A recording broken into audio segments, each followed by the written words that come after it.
Hello everybody, it's me Jacko_44, and in this video we're going to be reviewing Lego Ninjago set Fire Dragon Attack. So yeah, let's start with the minifigures. So the first minifigure we have is Legacy 1 Kai, which is a really common minifigure. He comes in basically every set for Legacy. Yeah, so he comes with the Sword of Fire, which is a nice piece to get. It's not a common piece, but it's getting more common. It's a good piece. And also a silver katana. And this variation of a minifigure also comes in Ninjago City Gardens, the Destiny's Bounty, and the Ultra Stealth Raider, or Sonic Raider, whichever one it was, from June this year. So yeah, it's a normal Legacy piece. It's golden shoulder. You've probably seen this minifigure 1,000 times, so let's get on to the next minifigure, which you've also probably seen 1,000 times. Which is Zane. Zane's actually a really cool one. Yeah, again, he comes with his sword and the shurikens of ice, which is nice pieces. You can see there they are. And this is his Sons of Garmadon head, not his Ninjago movie head, because I think they've stopped making his yellow head and they're just doing the silver one now. You can see it's the gold armor piece again. It's just exact same as Kai's. You've also probably seen this minifigure a bunch. This minifigure also comes in Ninjago City Gardens and the Ultra Stealth or Sonic Raider from this year. Not the Bounty though, the Bounty comes with the yellow face. So yeah, next minifigure is a more rare minifigure which only comes in 2 sets, and this is Whiplash. So here's his sword. As you can see, it's just this sword here. And this is different to the one that comes in the Monastery of Spinjitzu, because in the one that comes in the Monastery, it comes with this face print here. As for this one, doesn't. So yeah, it's like, because this one was the same as this one here was the same as Knuckles, Knuckle or Cruncher. It was basically Knuckle but with a hat instead of a mohawk. But now they've made this new haste piece, which looks a lot more like Whiplash. The same armor piece, these legs which aren't as good as the normal skeleton legs from 2011, but yeah, it's got the blue belt. You can see it's got some metal like print in here. The new face is very nice, this tan hat here.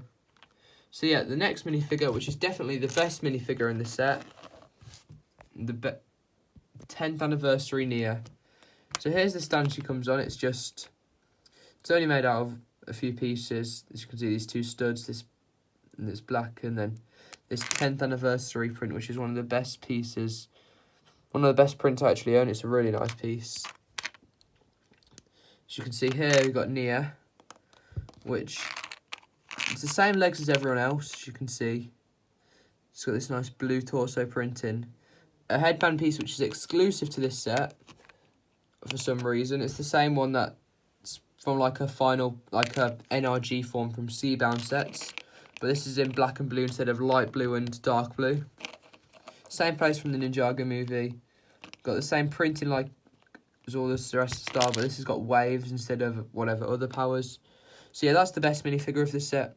So now let's start on the actual build of the set, the dragon. So other than the stand for Nia, this is all you get in the set in terms of builds, and it is a really big dragon. It is, compared to like some other £45 dragons, which is how much this set costs, it is really big. I'll compare it to Jay's Cyber Dragon, which is the other £45 dragon I have, at the end of this video. So we'll start the head. So the head is actually, this is the same bottom piece as Lloyd's Golden Dragon from Legacy, and the same top piece from the 4+ one, which is a lot worse than this. See, it's got, this is the neck, so it's got 2 neck joints plus the actual head. See, it's just small, and then you can see it's got a detachable saddle, which looks very nice. As you can see, there it is. So you can display it without the saddle. This is what it looks like without the saddle. I just display it with the saddle because it looks better, in my opinion.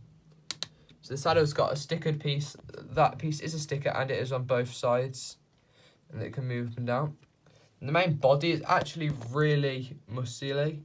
So as you can see, here's the underneath of the dragon. It's got these parts to make it look like it's got all muscles. And here's the back of the dragon. As you can see, there's a spikes part. It goes down into the legs. The legs only have certain articulation. I'll show that off now.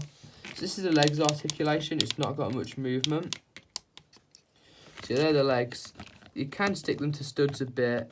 It's got no ankle articulation, which is a shame because it's going to make it difficult to use in things like stop motion and balancing, just in general. So now for the biggest part of the set, probably like the longest anyway, are the wings. So, just get it.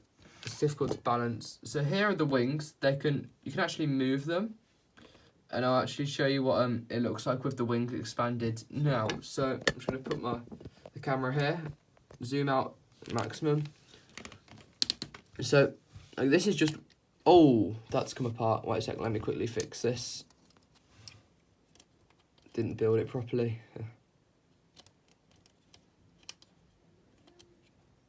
That's better. So yeah, there's one wing. I'm just going to adjust the legs because the legs won't balance without the proper wings being attached. So yeah, there's the other wing. So there's the wingspan. It's longer than a 48 by 48 base plate, which is what I use for stop motions, because there you can see it's absolutely massive. So there's one wing. I'll show that one first. So this is the dragon's right wing, but it's our left. So as you can see, it's made out of this lovely cloth material, which comes in one of those boxes that you normally get capes in, which is I found unusual, but it is quite nice. On the camera, it looks a bit yellow, but in person, it's actually orange. As I said earlier, it can fold, and it's got claws on the thing, and the claws here on the edge of the wing that can rotate. So here's the cloth. It's a really nice piece. You can see this is how it's attached, and it folds in like Lloyd's dragon from Skybound in 2016. So that's it folded in. Extend it back out. Then on the other side, it's just the exact same but mirrored. Obviously, you can fold it in and out. And now let's look at the tail.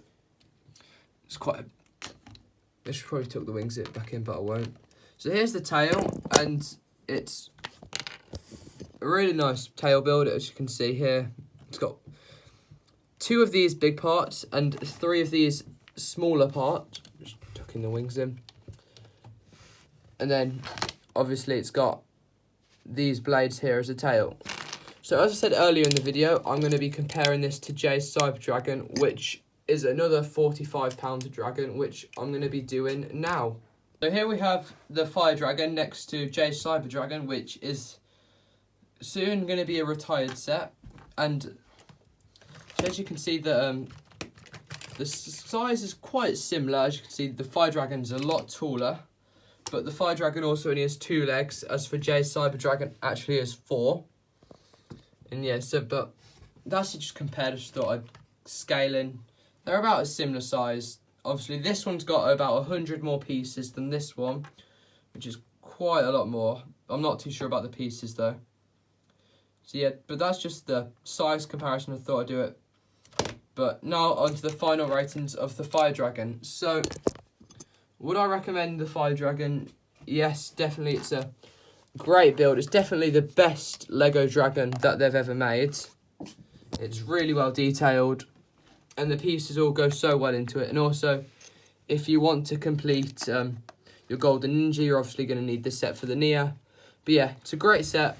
Thanks for watching. Make sure to like and subscribe, and I'll see you in the next video. Goodbye.